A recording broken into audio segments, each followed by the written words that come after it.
So I've started the recording. So again, welcome everyone, for anyone who's joining us for the first time here. Today's webinar is associated, as you should know, with this week's lesson, which is on the Jaimini approach to calculating Graha and Rashi Bala. Now, of course, you should have seen that some of the things involved are similar to what we see in the Parashari system, meaning that we're looking at things like the dignity of planets, exaltation, Mula-Trikona, own sign, Vargotama, and things like this. But of course, the Jaimini system is a very sign-based system in the sense that the dashas are signs. And so just in the same way in the Parashara system, that when someone's running the major period in Vimshotri of a Graha, we'd want to assess the strength of that Graha. In the same way, when someone is running a particular sign period, then seeing factors that may make that sign particularly strong and therefore give its results, whatever those results are, very strongly is something that is important. Now, you won't so much see it in this course, but another way in which being able to determine strengths of signs is that, just like the Parashari system, the Jaimini system has many dashas. I think I once heard K. and Rao say that there's some 44 sign-based dashas in the Jaimini system, but some of them require that the beginning of the dasha is determined by which is the stronger between two signs, very often the first house or the seventh house. Now that really doesn't come into play here in the dashas that we have looked at so far, which is Chara and Padanavamsha, and we're going to be looking at a couple of other dashas. But there's a dasha in particular, something known as stira dasha that is given in the Jaimini Sutras as an ayus dasha, a dasha for calculating longevity, where this very much comes into play because you have to determine certain points within the chart, such as Rudra. And to be able to do that, you've got to distinguish between what signs are stronger. So you have to have a methodology for doing that. And this is what is being talked about in this lesson, right? And so, I'm assuming everyone absorbed the lesson. So I'm not going to go through specifically the learning points with regards to that. And I hope everyone took a stab at calculating their own Graha and Rashi Bala based on the example given, right? And towards the end of the seminar, if there's questions about that, I'll open it for that. One way in which just what I call by inspection, you can note how a sign gets a source of strength is what was referred to in the Jaimini Sutras, and therefore in my write-up on them, what's referred to as a secondary source of strength, which comes about. Does anybody remember what the secondary source of strength in Jaimini was and how a sign might gain strength based on this source of strength? Anybody remember that? Doesn't sound like it. Okay, it's when the sign. You want to say something? Somebody wants to say something? No. It's when the sign receives the aspect of its own Lord, right? Which is a concept in Parashari Jyotish as well. Although now what we're looking at is not Graha aspect, the planetary aspect, but we're looking at Rashi Drishti, right? And so when in the Jaimini system a sign gets the aspect of its own Lord, this is a source of strength that should never be missed. But does anybody remember two other ways by which a planet can get, or a sign can get strong by getting the influence of some grahas? Mercury and Jupiter. Mercury and Jupiter, right? So when Mercury and Jupiter occupy a sign, or when they are making an aspect onto that sign, Rashi Drishti, then this is a source of strength. And when they're both doing it together, meaning that if they're both occupying a sign or both aspecting a sign, this is something that you should make note of when you're, say, assessing what kind of potentials that particular sign can give, right? I found this to be a very important, very valid concept. And this is something that you don't have to do any, calculation to figure out. You can just see these things, right? You can see if a planet aspect its own sign. You can see if Mercury and Jupiter are either occupying or aspecting a sign. And so this is something that can happen by inspection. Of course, it was noted that certain Rashis, just by their nature, are stronger than other Rashis. Dual Rashis are stronger than cardinal or movable Rashis, which are stronger than fixed Rashis, right? Do I have that right? I may be confusing mixed and movable, but dual Rashis are definitely the strongest, right? And so you'll see charts in which, say, there's a dual Rashi, Gemini, Virgo, Sagittarius, or Pisces that are is the ascendant, and then you'll see a lot of planets in those dual Rashis, all right? And so from a Jaimini point of view, this is a good thing in terms of how things get strengthened, right? How signs get strengthened. And then, of course, again, if you run the period of those, and those signs contain Jaimini Raja Yogas, as we're gonna see here through some examples, and maybe even those planets become Yogatas in addition to being involved in Jaimini Raja Yogas, then you definitely get a strong situation, right? Okay. So, any questions about that before we go on? No? Okay. So we're going to start out here. Let me just pause for one moment here. Let me just pause for one moment.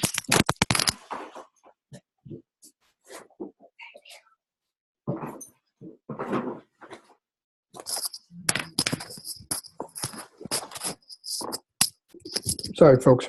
Okay. So, oops. All right, we're going to start out then by pulling up a chart. Somebody who's in the news right now. Does anybody recognize this name?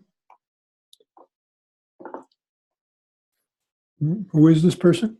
The tennis player. He's a Spanish tennis player who, one of the major tennis events of the year is going on right now, called the U.S. Open, right? And he is the #1 men's seed. And he's currently, I think, advanced to the 4th round. Being the #1 seed means that, in terms of your rating right now, you should win the tournament. It doesn't necessarily work out that way, and we'll see what happens in his case. But, obviously has a hugely successful career in professional tennis and is something on the top of his game right now. Hey, Mark. Yes? My husband is officiating at the U.S. Open. Oh, really? Well, that's interesting. Did you get to go see the games? No, I'm home. He's there. Okay. So we have the chart of this Spanish professional tennis player who's highly rated at the moment, #1 seed at the U.S. Open. And now we're going to be looking at the current period and sub-period in Charadasha. So again, just to refresh everybody's memory, where does Charadasha start for this person? Charadasha, not Paranavamsha Dasha, Charadasha. Where would it start? Libra. Okay. And so, we're not going to mentally calculate it here. We'll do that with Padanavamsha Dasha, but let me just give you the information that he's currently running his Taurus period. He's currently running his Taurus period. So what might immediately register with you when you look at Taurus? What's one thing that might immediately come to mind in terms of an interpretive principle, what we've talked about more in the first course, the Jaimini Level 1 course? Oh, the sun is there. The sun is there, right? And, we've talked about how when a person runs the sign containing the sun, or when the sun falls 10th, this can be a period where they can shine, where they can take on a greater significance, where they can elevate, right? So there's that factor. But then if you use Taurus as a lagna, what then also rather strikes you about this period? The AMK falls 10th. The AMK falls 10th. Remember that idea? And then what else might you then, based on what we were just talking about, make note of? That's not just the AMK falling 10th, but what? The aspect of the GK onto it, of competition. Well, yes, and that's significant here in terms of what's going on in his life. But just remember that when Jupiter occupies a sign, right, or when Mercury occupies a sign, or when Jupiter and Mercury aspect a sign, then this becomes a greater source of strength for that. So it's not only the AMK falling in the 10th house from there, it's the natural benefic Jupiter falling in the 10th house from there, making this sign strong. And then you've all, if you've taken my Parashari classes, you've heard me talk about how, Jupiter in Aquarius can give results almost like an exalted planet. Recently someone asked me about, well, where does that come from? Well, I learned it from my teacher, King and Rao. But the statement can be found in Graha Mahira's Brihat Jataka, one of the, primary classics of Jyotish. So it does have a classical reference. So, very obviously, this Taurus major period, and how long would the Taurus period be? In Charadasha. We're calculating Charadasha. How long would the Taurus period be? 8 years. Like 1 year. Yes. Remember in Charadasha from Taurus, we're counting direct, right? And so actually it's just a year's period. Just a year's period. He has a year to make hay while the sun shines here, you might say, with the sun there and the AMK falling 10th. And so right now, does anybody want to take a guess as to what sub-period he's running within the major period of Taurus, where he's with the sun #1 seed at the U.S. Open and playing well? Aquarius. Good. Good guess. He's running Taurus Aquarius. So this is just, what I call textbook Jaimini from what we learned, in the first level course, that when a person runs the period of a planet where the AMK falls 10th, and then he runs the sub-period of that planet falling 10th from the Dasha Lagna, this can prove to be a very good, strong period, which it's proving to be. Now, whether it means that he's actually going to win the U.S. Open is not something you can determine, maybe unless you have the charts of other folks and see if other folks are even running stronger periods. But what other good things happen to Taurus as far as things that we've talked about, Jaimini concepts, emphasized more in the level 1 course, but we referred to this concept in this Jaimini level 2 course. So what additionally qualifies Taurus in the Jaimini point of view? Are you talking about Argalas? Why not? And what's happening here of some significance with Taurus and the sun? Two of the best benefics are falling in the second. Right, and then someone might say, well, don't they get obstruction because there are planets in the 12th? And the answer is no, because the principle is that, first of all, there's more grahas in the second because we don't count Rahu and Ketu when we're looking at Argala. And the planets in the second house are stronger than what's in the 12th. And it's Shubha Argala in the sense that it's 2 natural benefics, one of whom's strong in its own sign, right? So, yes, Taurus is the beneficiary of the Argala that forms there, Shubha Argala forms there. That is correct. And then what about Aquarius and Jupiter as the AMK? Is there anything that is helpful that way?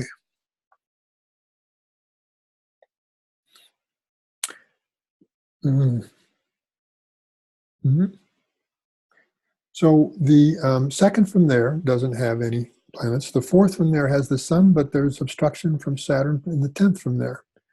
The 11th from there has Mars, but there's obstruction to that from the moon. But what else happens here that's good for Aquarius and helps, Jupiter in the 9th, isn't it? For the 5th and the 9th form an Argala as well. So, no, sorry, wrong.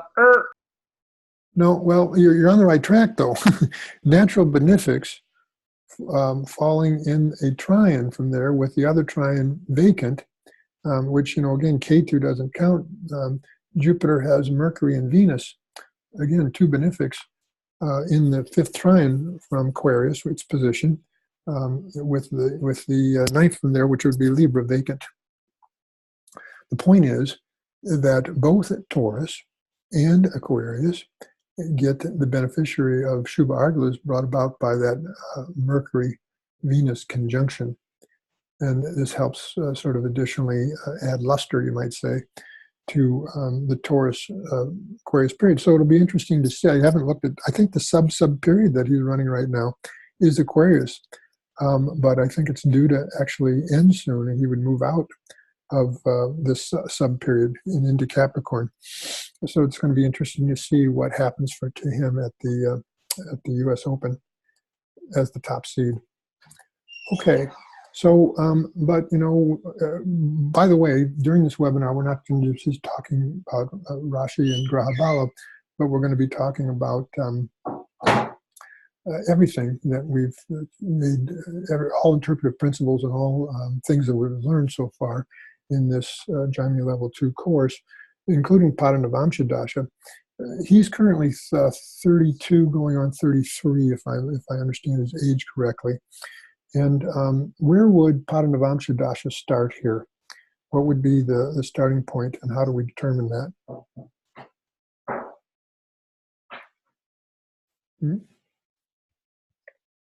We determine it by where we find Venus in the Navamsha. Why Venus? Because it would be the first pada of the first house. And what would the pada of the first house be? Which sign would be pada of the first house? It would be Aquarius, right? So you would count to Venus, but then you'd count 9 from there, in which case you come to Aquarius ruled by Saturn. So Saturn's position in the Navamsha would be the beginning of his Padalagna, or Pada Navamsha Dasha. Right. So it starts from Saturn, right? And so Libra is where Saturn is. Notice he has an exalted Saturn Navamsha. Someone needs to mute your mic. I think we're getting some background noise here. So it starts from Libra, and then how would it progress? How would this particular Pada Navamsha Dasha for him progress? Sorry? Goes direct. Goes direct in normal zodiacal order, right? Because Libra is a odd movable sign. So how many years would the Libra period be, and what? 7. Well, now remember special rule. Remember 10. Sorry, 10. 10 years, because Venus, the Lord, falls 7th from there, so we take 10, not 7. So 10. Now he's 10 years old after he completes Libra. We come now to Scorpio. How many years? 2. Well, is Scorpio an odd or an even sign? Oh, sorry. 12. 12 years, right? So 10 and 12, he's 22 years old, right? So now, how many years? 10. 10 years. Actually, he's not 33 yet, he's 32. So it's been this period, it's been the Sagittarius period that has seen his great rise in the world of tennis. He's had his major successes over the last 10 years, age 22 to 32. And currently is towards at the very end of that period. See the Karakas in the birth chart, and then tell me why this would be timing his rise in the world of tennis rather well. Who's the AK here? It's Mars. Yeah. And who's the AMK? Jupiter. Mm-hmm. Jupiter. And then, what do you see here? Mars, the AK is there, Vargotama, right? Right. And it's in a mutual glance with the AMK. And remember, these are dual Rashis. And remember, it's Jupiter, right? It's Jupiter. And then there's the sun there as well that's a part of this combination. So it should be rather apparent to you the way in which this Pada Navamsha Dasha of Sagittarius times rather well his great rise in the world of tennis. Now, sports in general are ruled by what sign? What sign would be Mars. sports? B. Aries. Okay. Aries. Sign? What? I'm sorry, what house? Did I say sign? What house? Third house. Third house. Third house. Now, we talked about how a house gets strong by virtue of having the aspect of its own lord, and also, Jupiter or Mercury. If you use Sagittarius here, which, by the way, is also Karakamsha Lagna, right? Because Mars is the Atmakaraka. What's happening? What good things are happening to the third house from there?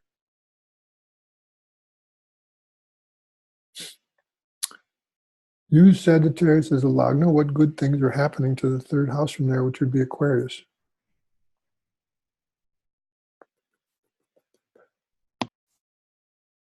It gets the influence of Jupiter and Mercury. Mentioned. Aquarius? Remember, we're doing Rashi. Sorry. Okay. I'm looking at the main chart. Sorry. Venus and Saturn and Mercury. Well, first of all, it gets the aspect of its own Lord who is exalted. Yeah, Right. exactly. Right. And then it also gets the aspect of Mercury and then another natural benefic Venus. But what I'm highlighting is the way it gets the aspect of its own Lord exalted in Mercury. Remember these three things that can make a sign strong: aspect of its own Lord, occupation or aspect of, Mercury or Jupiter, which is what's happened to his third house from there. But going back to the major period in Padanavamsha Dasha that he's running, which is Sagittarius, is there any way that this sign and the Raja Yoga that the AK, major Raja Yoga that the AK forms in there, is there any way that it gets really brilliantly, additionally well qualified, which again adds to what the Sagittarius period could and has brought? Yeah, the Argala that's in the 11th house from Sag with Mercury and Saturn. Right. This also is a superior art, because remember that when malefics are exalted, forming these argalas, it now becomes a superior argala, and then Mercury, the natural benefic. Anything else that this way that further qualifies Mars and Sagittarius? Venus gives Yes. Trikona Agala. So here we have the Trikona argala. So, last week we were looking at the way in which Padanavamsha Dasha very brilliantly and clearly timed, certain exceptional periods in a person's life. And this is just a further illustration, very clear, actually, And then if you would have combined that, by looking at, well, his rise in tennis happened in the Vimshotri system in the Venus Mahadasha. In what way was that, in the Rashi system, in what way was that rather clearly indicated? How could that be? It's a Parvata Yoga in the Parashara system. Well, and could you define Parvata Yoga for people who maybe not are familiar with that yoga? When the dispositor of the Lagna Lord is swa or exalted in a Kendra or Kona. Right. So Parvata means mountain. It's a yoga for making one a significant person, a way in which a mountain is a significant image in any landscape. But beyond that, just in terms of what other kind of combination, significant combination do Venus and Mercury form here? The 1-9 Maharaj Yoga. Well, I don't know if I would call it Maharaj Yoga, but it's definitely a high quality Raja Yoga, right? 1-9 combination in the 9th house, and then Mars as an additional Kendra Lord, right, forms additional angle trine combinations. So really, it's the fact that Venus gives Raja Yoga and Parvata Yoga. And of course, how does this yoga here in Gemini get additionally qualified in the Parashari system strongly?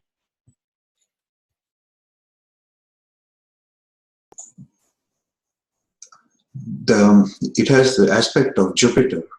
Has the aspect of a strong natural benefic Jupiter in Aquarius.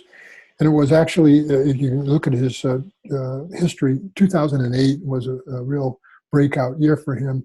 He won Wimbledon and he won Olympic gold medal that year, and he was running major period of Venus, sub-period of Ketu. Why would the sub-period of Ketu give this kind of result within the major period of Venus? Because Ketu's dispositor is Venus, and so Ketu behaves like Venus. So Ketu is giving the results of Venus to some degree, but notice that it's also in a mutual glance with the 10th Lord Moon, right? So that didn't hurt, but it's the real reason is the fact that it's giving the results of its dispositor Venus. So we're back into the Raja Yoga. Okay, so that's the chart of. We'll see what happens in the U.S. Open with him. Now, I'm showing you here the chart of Warren Buffett. And for those of you who don't recognize the name, he's a hugely successful businessman, investor, who is the third richest man in the world. I looked online, and apparently his current fortune is worth $84 billion, if you can imagine. Now, what I must tell you about this chart, though, is that it doesn't come, the birth time doesn't come from a written record. It comes from memory. It's given an A rating, not a AA rating, on astrobeta.com. But having looked at some timing of his life events and so forth, and what the chart suggests in terms of done yogas, I believe it is accurate. But from the Jaimini point of view, and based on what we've, some of the focus of what this week's lesson on, what strikes you about this chart? That's in a favorable way. The Raj Yogas? The Jaimini Raj Yogas, which one in particular? Which ones in particular? AK, AMK, AK, DK, AMK, DK. Right. Fifth Lord. So, just about all of them without the PK. Good. The fact that you remember that Mars is also the fifth Lord here, good for you, Kumar. But really, it's the AMK, AK, and with the AMK in its debilitation sign, but also Vargotama. And most of you, I think, have heard me talk about such planets and how, in my experience, they actually give the results very strongly. And what's going on here with Venus's debilitation, it's very obvious also. It's Vargotama. It's Vargotama. We just mentioned that. What else? It's cancelled. It's cancelled by Mercury exalted. Right. So the fact that it's very effectively canceled by being with an exalted planet. But again, coming back to today's lesson, what's notable then about this chart from the Jaimini point of view?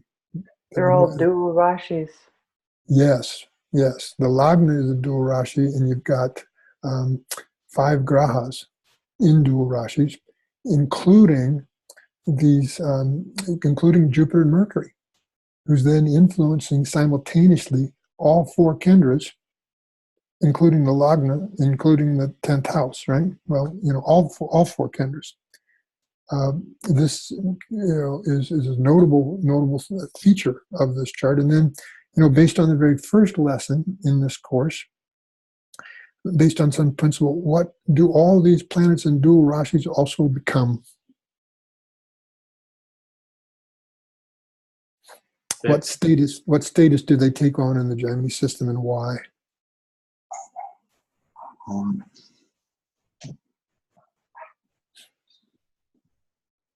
What's one way in which planets become yogadas?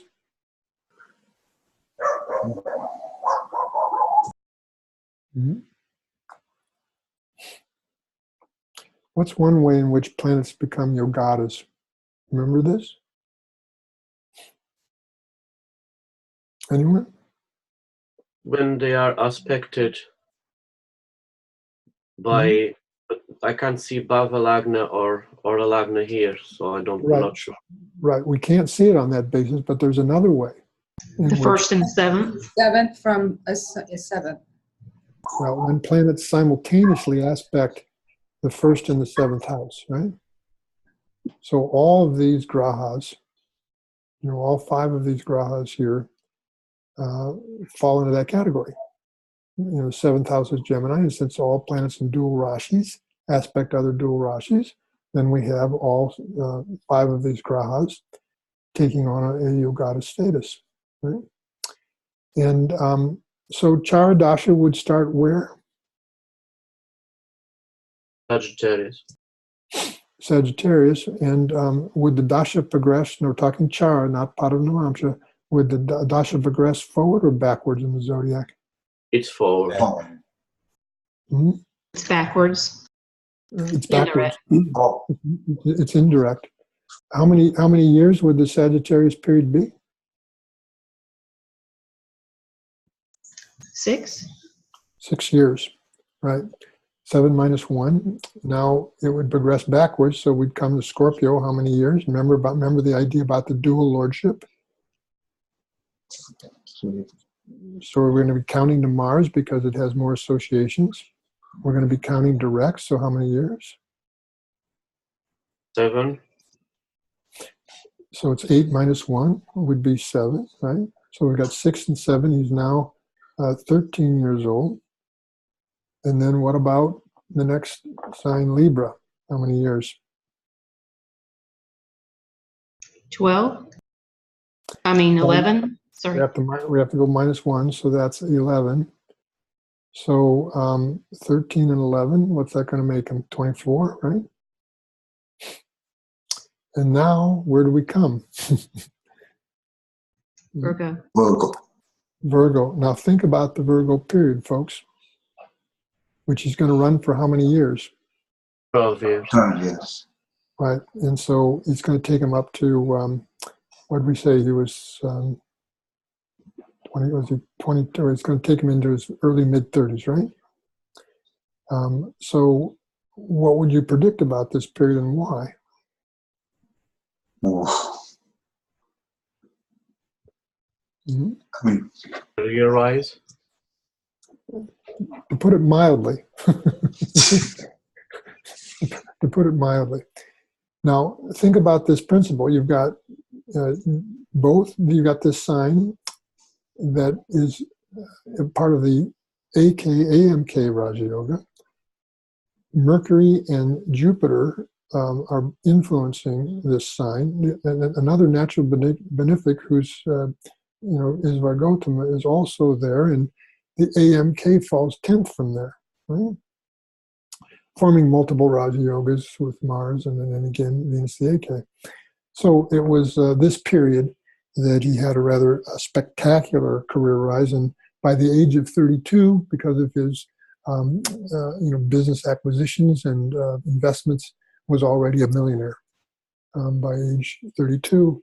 And it happened in this Virgo Mahadasha, which, as you can see, was really quite predictable, just based on applying these simple principles that now you've all learned and should be able to recognize. Questions about that before we go on? So, Did you say? Did you say what the sub period was? I didn't look at the sub period. Okay. I didn't look at the sub. It would have been, since it's towards the end of the period, it would have been one, towards the end. But in the first, one of the things we're going to be looking at here in this course is something from the Jaimini Sutras that talks about how from Padalagna, examining the influences on the 11th house and the 11th lord from Padalagna is one of the ways in which we can assess wealth potentials. All right? Not Karkamsha Lagna, but Padalagna. Who would be the Padalagna here?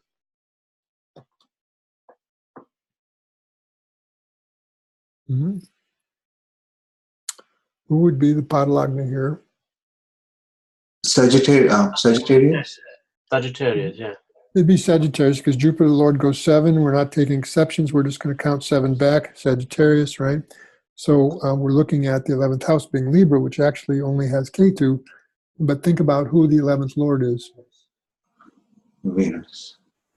And think about, all what we've said about it, particularly in terms of the number of associated grahas, including, again, the Jupiter and Mercury, right? And its status as a, Nichabanga planet that's also Vargotama, right? So you can see here. One thing I also wanted to highlight, and this is just true both for Parashari Jyotish and Jaimini Jyotish, any quality of a horoscope and the yogas in that horoscope get significantly boosted up, get enhanced when planets in Navamsha, particularly planets helping to form those yogas, have sources of strength here. And so what's rather exceptional about his Navamsha this way in terms of planets having, good sources of strength? Mercury and Jupiter in the first. Well, yes, we have Mercury and Jupiter in the first, both getting what kind of strength? Directional Digbala. Bala strength, and does Jupiter have any other source of strength here? Now, this is important to understand based on the fact that it's the AMK, right? And was falling 10th when he ran his Virgo period. Does Jupiter have any other source of strength here? Raja Yoga, ninth lord in the first. Well, that's Parashari, okay? Oh, sorry. That's not a source of strength, Wendy. It's more of a condition that it's in. So sources of strength is what I'm looking for. What's going on between Jupiter and its lord? The next There's an change. exchange. Right, it's Parivartana Yoga. Don't miss these folks. They become, besides being a very nice 1-9 exchange, if the Navamsha Lagna is Aries, but it gives also a source of strength for both planets. So, think about the planets that form Raja Yoga in his chart. Venus is the AK, it's Vargotama. Jupiter is the AMK, it gets directional strength and is involved in an exchange in Navamsha. And Mars is both the fifth lord and the DK, helping to form those Raja Yogas, and it also has a source of strength. But it goes beyond that, in the birth chart. What's the house of Bhagya? What's the house of fortune? 9. The ninth house, right? And So the sun what's is, the sun is Virgotama. The sun is not only in its own sign, it's in its own sign, Vargotama, right? Mercury is the 10th lord in its exaltation sign of the birth chart and gets directional strength. But now, I mentioned that he made his first million as a result of his business success by the age of 32. Let's look at his Padanavamsha Dasha and see the way in which Padanavamsha Dasha could indicate such a thing, how it might have timed this. So where would Padanavamsha Dasha, how would we start PND here? What would we make note of? Sagittarius. Well, Padalagna Well, is... where Jupiter goes. Yeah, we see Start that... with Aries. Yeah, we're going to start with Aries, right? So we see Jupiter in Aries here. We're going to start with Aries. And how's the Dasha going to progress? Exactly. Directly in the zodiac, because this is again a odd movable sign. So how many years, Aries? 9. 9 years. Coming down to Taurus, how many years? 9 years. 9. He's now 18. Coming now to Gemini, how many years? 11. 11. He's now 29. Now come to the Cancer period. How many years? 10. 10. 29 to 39. Folks, and this is when he had his first spectacular rise in the business world and the world of investing. What strikes you when he runs his Cancer period? What strikes you about it? Jupiter goes to the 10th house. Jupiter and Mercury go to the 10th house, right? Making this Rashi very strong, along with the Vargotama Mars that's, amping up that. And of course, again, Jupiter is the AMK, right? See the influences on the second house from there. What happens in the second house from there? First of all, how many influences, how many grahas? Remember, we're doing Rashi Drishti. How many grahas on the second house? There's one 5, Graha, 6. but it's suspected by another 5 No. Graha. 6. Right. It contains, and now remember, one of the sources of strength for a sign, it's right in your article, folks, is, occupation or aspect by a lot of grahas. Right?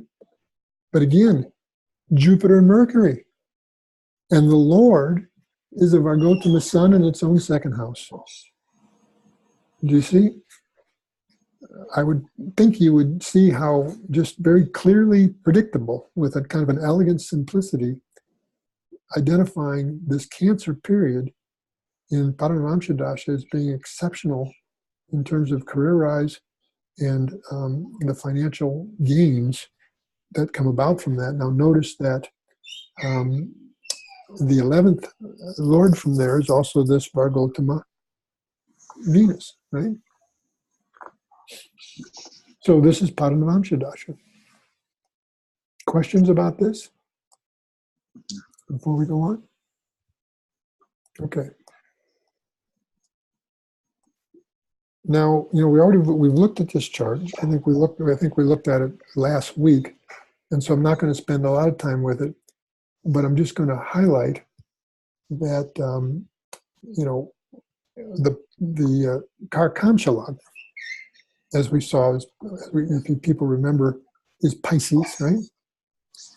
And it's got this combination that's given in the chapter on the effects of planets from Karkamshala, where you've got Mercury in the 10th, Sun in the 10th, with the additional influence of a natural benefic. But now I want to highlight how this 10th, actually all the angles, just like in the chart of Warren Buffett, but now from Karkamshala, all the angles get this simultaneous influence of Jupiter and Mercury. And what's particularly strong about this? Why are these influences of Jupiter and Mercury particularly notable? There's an exchange. Because they exchange and have a source of strength in that way. That's the point. Okay. And again, we looked at this chart. So again, I'm not going to spend a lot of time on it, but same thing is happening here in the chart of Taylor Swift. You've got a dual Rashi on the ascendant, Sagittarius. You've got the influence of 4 Grahas, right? Including planets that have sources of strength, but particularly Jupiter and Mercury here, which again, because they exchange signs, they have strength and they're going to be influencing all those dual Rashi houses, which are strong houses to begin with. And it was in her Virgo Mahadasha, right, with getting the influence of these, including the AMK Saturn, right, but this Mercury-Jupiter thing going on, besides the Jami Raja Yogas, is really contributed to why the Virgo period was as spectacular as it was, right? Is there any Argila formation here to Virgo that you would make note of? Venus, the Trikona Agala, Shubha Trikona Agala. In my view, Venus would be giving a Trikona Argila. Rahu's involvement here does not count, and there's nothing in the 9th from there, which would be Taurus. So I believe Trikona Argila applies here. Okay. So, and again, because we looked at this chart before, all I'm highlighting here is that it was in his Gemini period that he became the President of the United States. And again, it's this Jupiter-Mercury thing going on. In this case, again, from Karkamshalagna, Mercury goes to the 10th in strength, and with the additional influence of a natural benefic. What we didn't look with regards to Donald Trump is the timing in Padanavamsha Dasha. And I won't have us calculated here because he's rather senior in age, but just to highlight that when he contested the election and when he actually became president, it was in Padanavamsha Dasha, it was the major period of Libra and the sub-period of Libra. So now look at his Navamsha. And first of all, what are the influences on Libra itself? Planetary influences on Libra.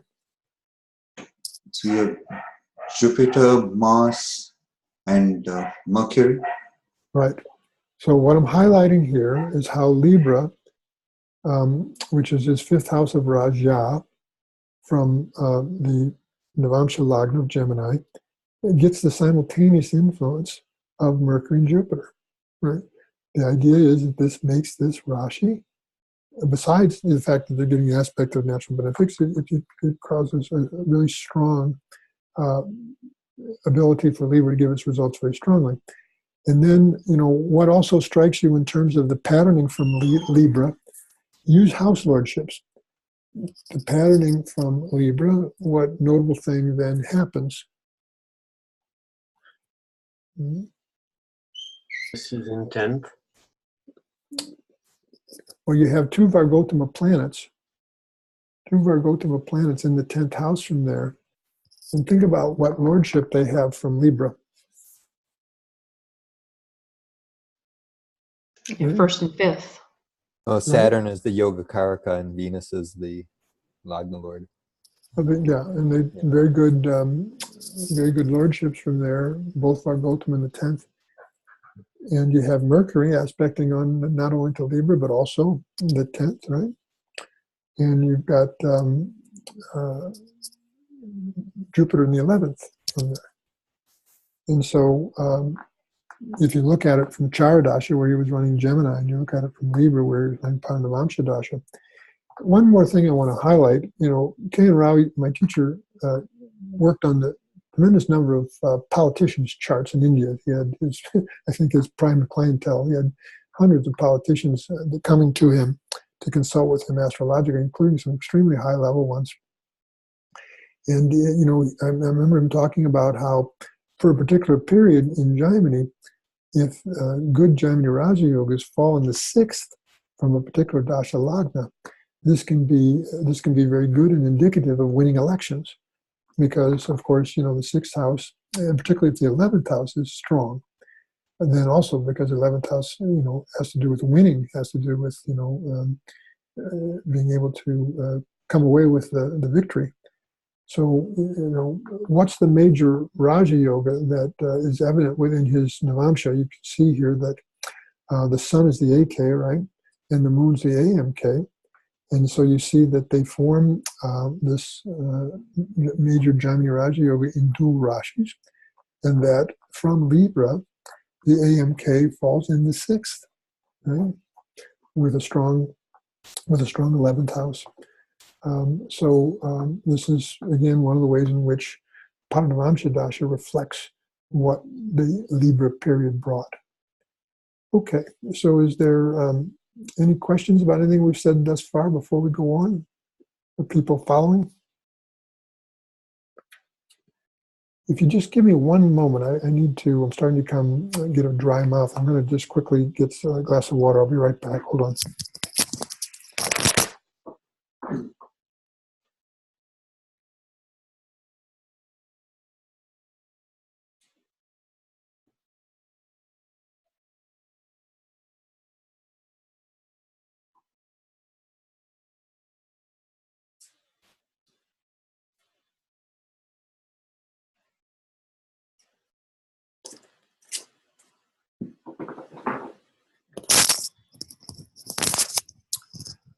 Oh, okay, I'm back.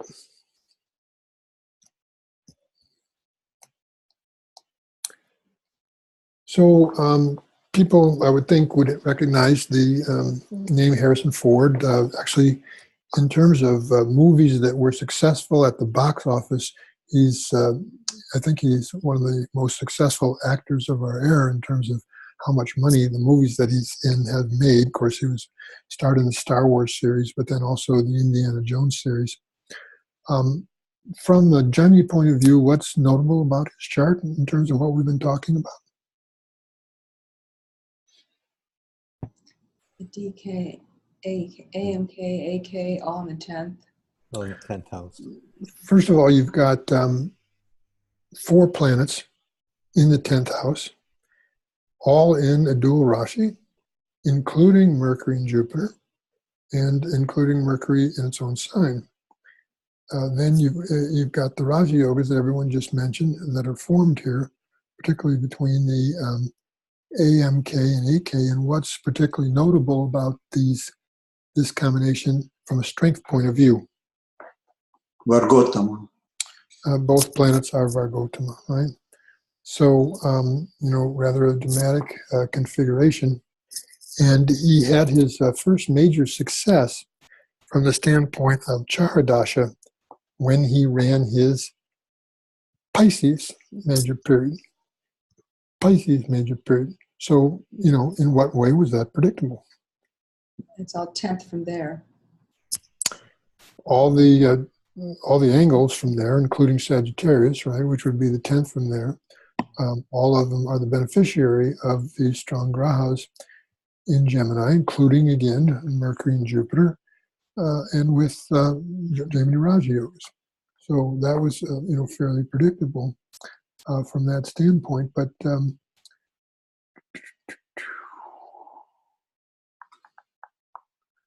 yeah, so he had his major stardom in Pisces, which was from 1983 to 1982, right? And that coincided with his Pisces period in Charadasha, right? So I'm not going to look at PND here. We're going to go on. All right. So now this is not a celebrity horoscope. It's not a famous person, but it's a horoscope upon which I have made. I've had the good fortune of making some successful predictions, right? And I particularly made a successful prediction about acquisition of wealth or wealth coming into his life in the Taurus period. What would be the basis of that prediction? Why would I predict wealth in Taurus period and particularly Taurus?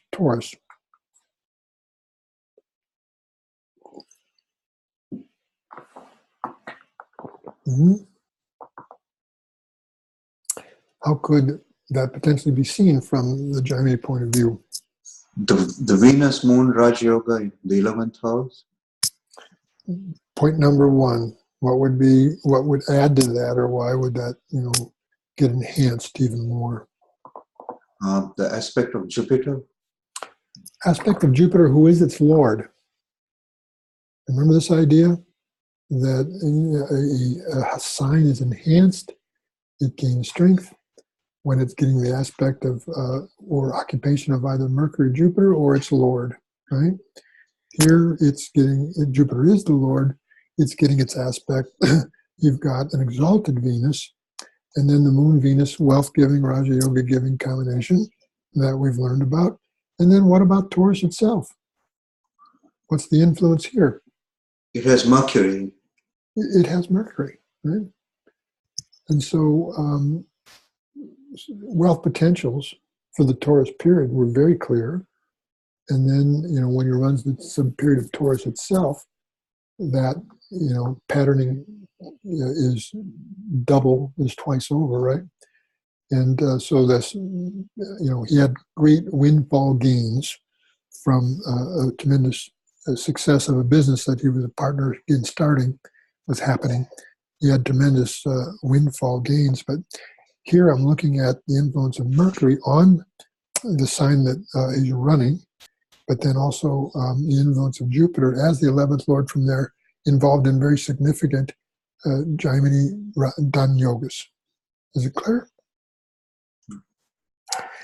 Now, we may have looked at this chart in another context. He then moved into his Aries period, right? And what's notable, what would be two different predictions, one favorable, one unfavorable, that you might make from the Jaimini standpoint about his Aries period, which I've made, and which actually has come true, both of them as well. What could be seen this way? Aries. Just on the Moon and Venus wealth givings in the 12th. So, I mean, doesn't that take away possibly from the wealth? A bit of loss there? 12th house loss of the wealth? No. Well, such a combination can mean gains from foreign sources, but I'm focused now just on the Aries period. I understand your thought. It's not it's not an incorrect thought, but let's just focus on the influence on Aries and interpret Aries based on that first. Well, the sun's there, so, and it's at the AK. And the sun's condition here? It's very strong. Very strong. We're getting a lot of static, so somebody needs to. Oh, okay. Go ahead. So it's very strong. We have the sun there, but what else is going on with this sun that's quite notable? Vargotama. Sun's Vargotama? No. Oh, sorry. What about the associations that it has, and what about those? AK, PK, AK, MK. Right. So you've got a very strong AMK, Mars, that making mutual Rashi Dristi Neutral Rashi sign aspect with the sun, who's the AK, and then add to that you The have Lord. the Sorry. PK. And the Lord, thank you. No, good. That's exactly one of the reasons I'm showing this. It's not just the aspect of Mars as the AMK, but the Lord is aspecting the sign. And then who's the Karkamsha Lagna here? Aries. The Sag. Sagittarius. And so this combination of the AK and PK fall fifth from there. Does that strike anyone?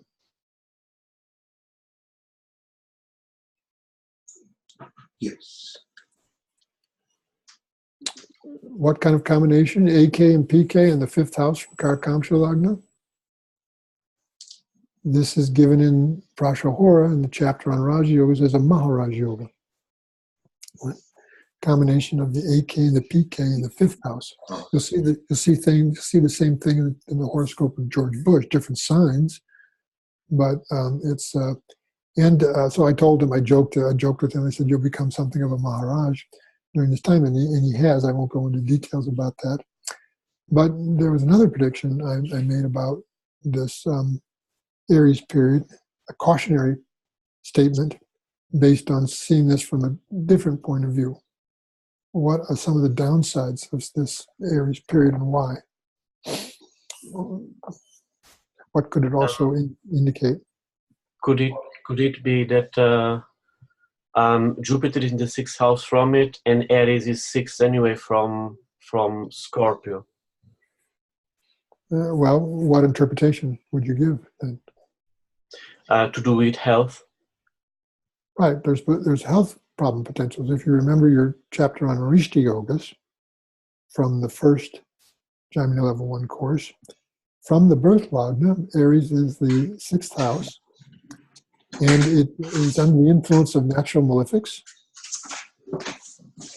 And someone needs to mute your mic, please. We're getting a lot of noise from activity around your desk. So you have the influence of malefics, but you have the AK, which again is like the first lord in this system, therefore represents the body. And so you have the AK afflicted.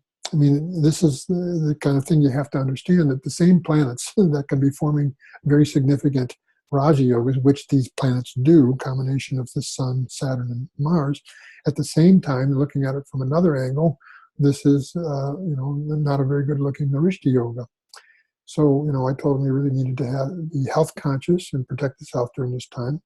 And again, I won't go into detail, but he had, sort of a major health crisis not long after moving into this period, along with the great elevation that he was experiencing. I think he was working so much and traveling so much. He's got a global enterprise that I think it really sort of started influencing and affecting his health, and his body gave him some, warning signs for this.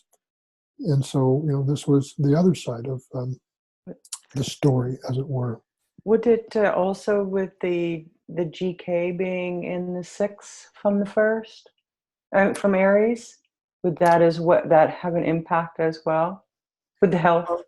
Is that relevant? Yes, I think it's relevant. It would be more relevant if the GK is influencing Aries and AK itself, right? But certainly then when he runs the Virgo sub-period, because you've got the major period showing potential negative health potentials, and then now you're running a sub-period of a sign 6 from Dasha Lagna containing the GK, right? Then this particular sub-period of Virgo holds some danger that way. So Right. from that standpoint, good comment. Okay, moving on here.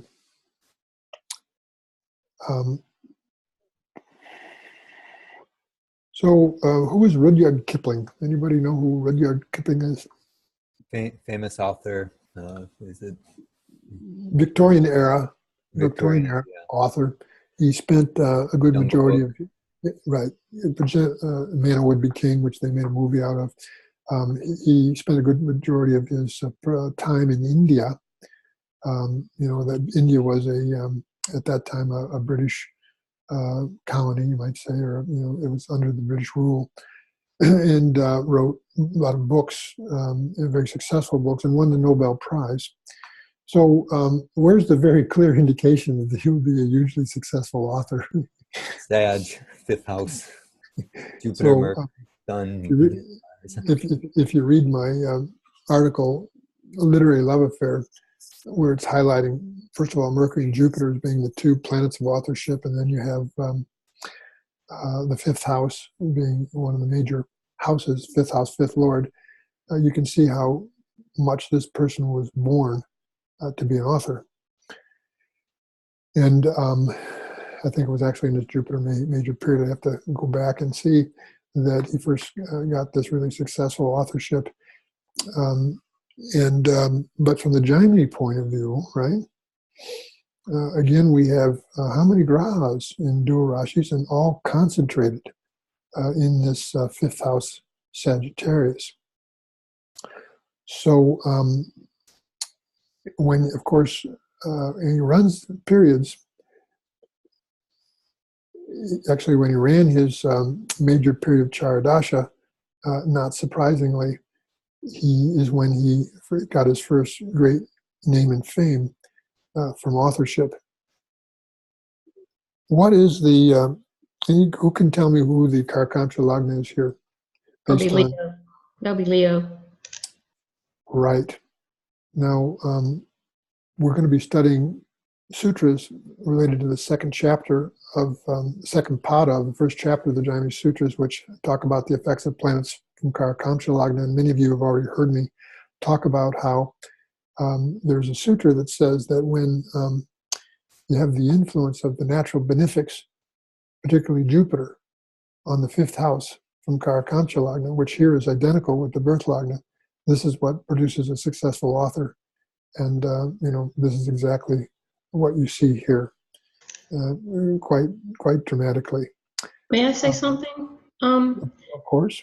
In that, I don't know if it was that or one of your articles that you had mentioned the moon.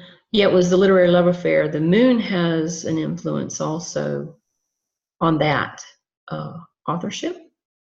Right. So one of the parameters given is that the influence also of the moon on either the Karakamsha Lagna itself or the fifth from there.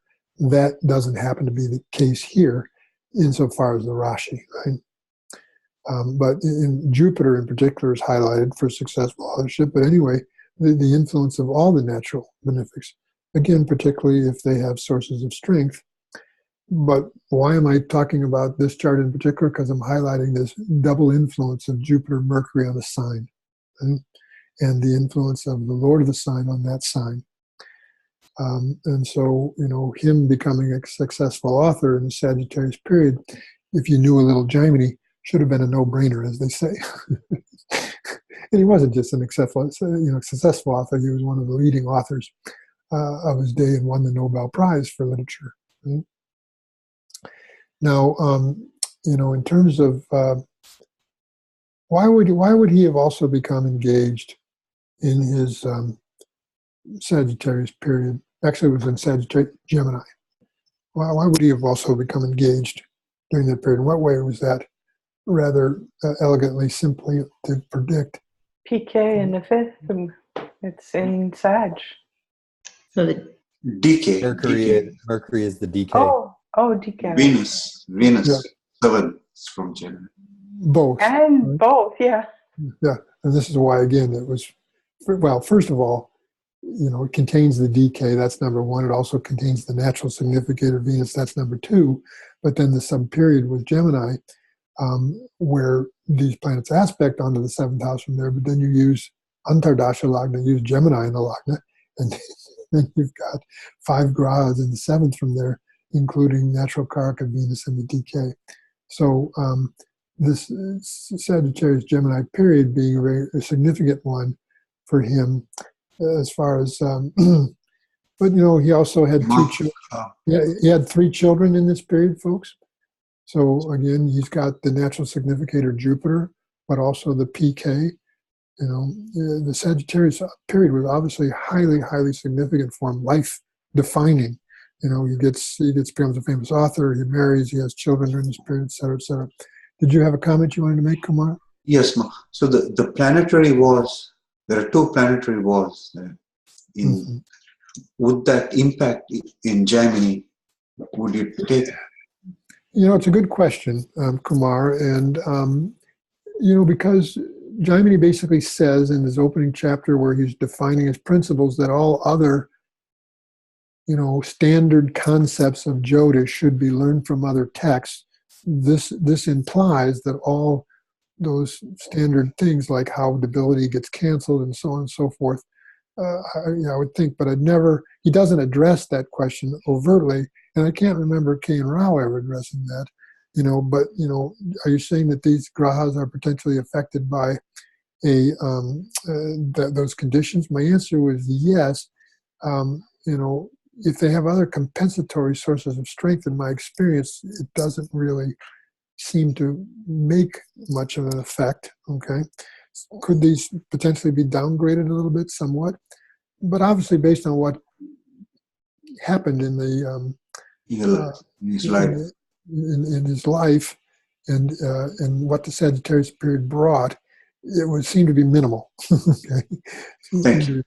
But it's an interesting question. Yeah. I have one very quick question. Do you have found the PK to be like a karaka for romance? Well, it's the Lord of the 5th house. All right? I mean, it's the karaka, special Jaimini karaka that relates to the 5th house, and therefore carries all the significations of the 5th house. One of which can be love affairs. So you'd have to say yes. I didn't see my Jyotish guru, K. and Rao, using it to time marriage, and therefore I don't use it in that way. I use the DK more and the other principles we learned in the level 1 course about doing that. I saw him use it just primarily to time things like birth of children. But theoretically, would that pertain to that? My answer would have to be yes, because it carries all the significations of the 5th house, and one of those would be romance. Thank you. Sure. Okay. Gonna move on here.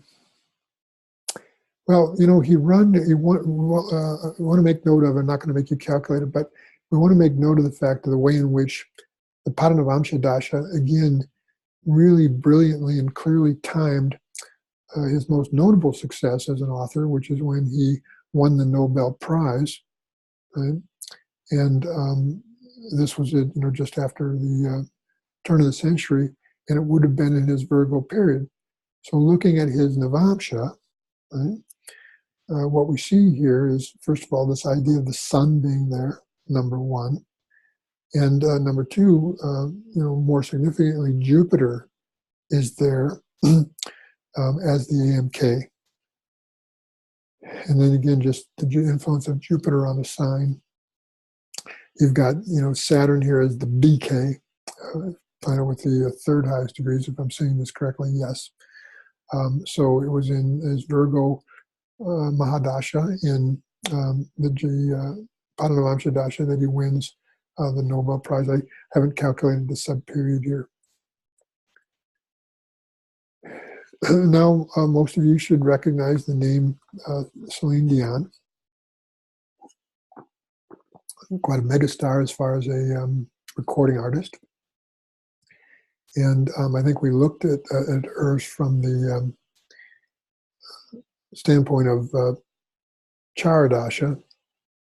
Now I have to remember what I want to be doing here. So where does Padmanabhamsha Dasha start in her chart? Based on what the Padalagna is and who the Lord of that sign is.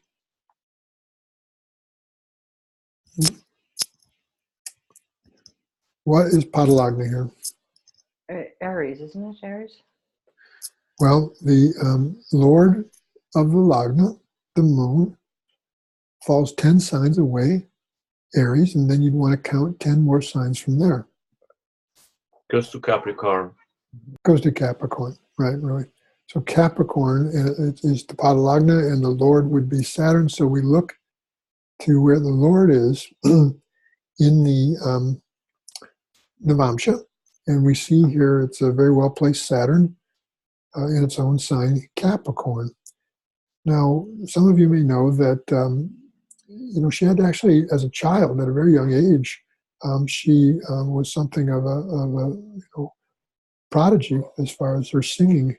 Even then, within the first 12 years of her life, which would be how long the Capricorn period is, what strikes you about that and the influences on Capricorn? And think about who the different karakas are here. We want to see that Mercury and Venus are the AKAMK, right? And of course, then you have the Moon-Venus combination. See how they are all influencing Capricorn. Besides having the Lord of the sign in the sign, you've got the influence of all the planets in Taurus, Mercury, Moon, and Venus, including the AKAM combination. And look at their condition. Venus, Swakshetra, Moon, obviously, and so on, in its exaltation sign. Right? So actually, the Sun aspects onto that as well. So she actually, had some pretty notable success as a singer, even at this very young age. But how does the dasha progress here? How does the dasha? Sorry. How does it progress? Direct. So it goes from Capricorn, Aquarius, Pisces, Aries. No, you have to remember, Rui, that this is an even sign. Oh yeah, sorry. So it's indirect. Yeah, it's backwards. It's indirect in normal zodiacal order, only anti-zodiacal, right? Meaning going counterclockwise. So she had 12 years of Capricorn, followed by Sagittarius, which would be how many years? That's 5 years, isn't it? 5 years. 5 years, because the counting's direct. Jupiter is 5 signs away from its sign Sagittarius. So we have 12 and 5, she's 17. Now, what's happening here? Where does she go now? She goes to Scorpio with the sun there. There's the in the Lagna. She goes to Scorpio with the sun there now. How many years? 12. 2, 3, 4, 6. Counting's indirect to Mars, which would be 6 years. Right? And this was also a period where she really started rising up as a recording artist. So what other additional influences does the sun get there? Influence of Jupiter and Saturn. Aspect of Jupiter, right?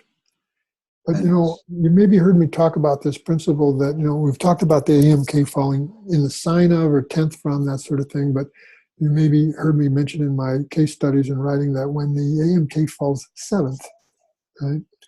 So look what happens to the AMK, AK Raja Yoga, along with the moon and exaltation sign, falls 7th from there, right? Falls 7th from there. And then the next period would be what? Libra. And then these planets in Taurus would fall in it would be aspecting the Cancer, the 10th house from there. Now, her great career success and earnings came in the Leo period in Padmanabhamsha Dasha. Does everyone see how clear that is? And how predictable that was? First of all, notice that Leo gets the aspect of Jupiter, right? But then this configuration of Mercury, Venus, and the Moon, with Mercury and Venus forming the AK-AMK combination, falls 10th from there. They also are aspecting the 3rd house of performance from there. Okay? So this is Padmanabhamsha Dasha, timing the period of great career success for, and I believe Yeah, for her. Okay. So who is Rachel Maddow? So news anchor for MSNBC. So has her own TV show, political commentator, right? And let me just remind myself of what I.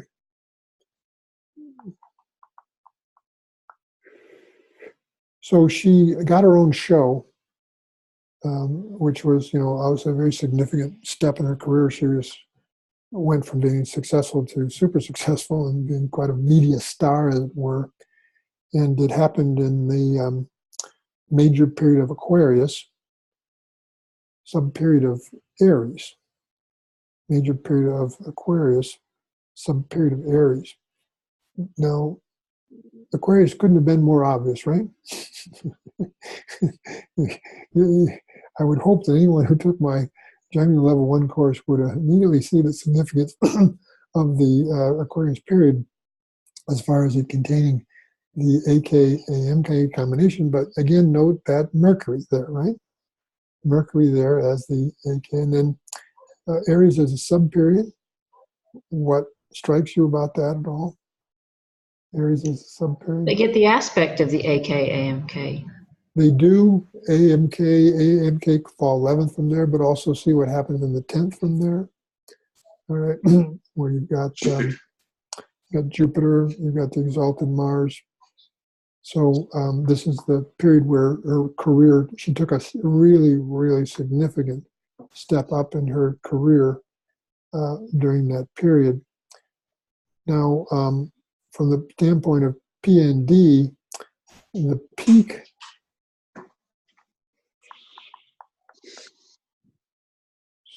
so wait a second, Sun. Yeah, I'd have to look. Well, we're not going to look at that.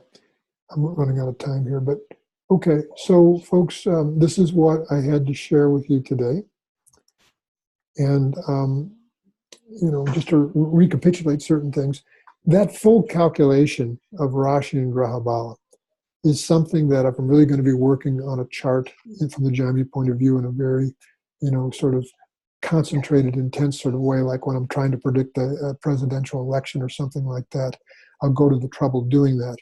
In every day-to-day Gemini, we're looking at charts, I don't do that. Now, Andrew Foss, the developer of Sri Jyotish Star, he has a Gemini module, I think, in one of his versions, and he may give a calculation of both Rashi and Bala and Graha Bala based on these principles. To tell you the truth, I don't know because I've never looked. I should, right? But so this really only comes into play strongly when I'm trying to use some Gemini sign-based dashas that require knowing which is stronger, the first sign of the ascendant or the seventh sign, or in Stira Dasha, where I need to see where the position of Brahma and Rudra is in order to, which sign is stronger in order to calculate Stira Dasha.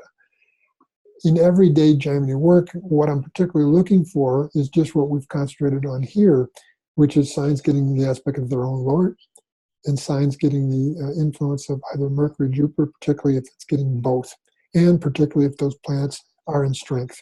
Right? These are very distinctive and notable things to see, and you can predict on their basis based on the examples that you've seen here. So questions about anything we've covered today or any of the principles that were highlighted?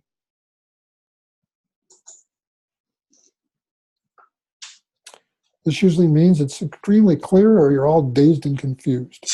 Well, I have a question, Mark. One of the two. Yeah, I'll shoot. You'll probably say I'm still not clear. But you can always apply that concept to the Mercury Jupiter.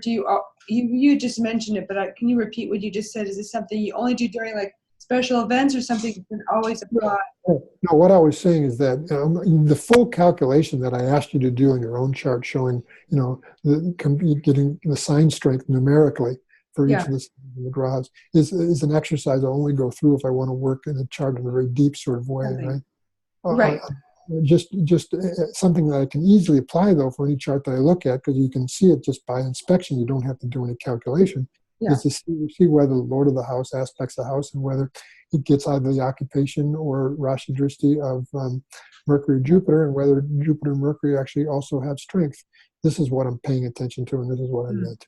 But you can do. But you could do it if you wanted to. I mean, if you wanted to take the time, it's important. It could be important. Yeah. Well, there are times when I do take the Yeah. time. Yeah. Okay. Thank you. And I was just mentioning there may be a program out there that does the calculation for you, which would be, obviously a real time and labor saver. Okay, anything else before we conclude, folks? All right, so we'll finish with our prayers we normally do. Om Masato Ma Sadgamaya, Tamaso Ma Jyotirgamaya, Mrityor Ma Mritam Gamaya, Sarveda Sham Shasvi Bhavatu, Sarvesham Shanti Bhavatu, Sarvesham Purnam Bhavatu, Sarvesham Mangalam Bhavatu, Loka Samasta Sukhindo Bhavantu, Om Shanti, Shanti, Shanti, Hari Om Tat Sat. Well, nice interactive webinar. I really appreciate the active participation for those who did. Obviously, it's more interesting for me if we can talk to each other as opposed to just me talking. And so your next lesson was available as of this morning, right?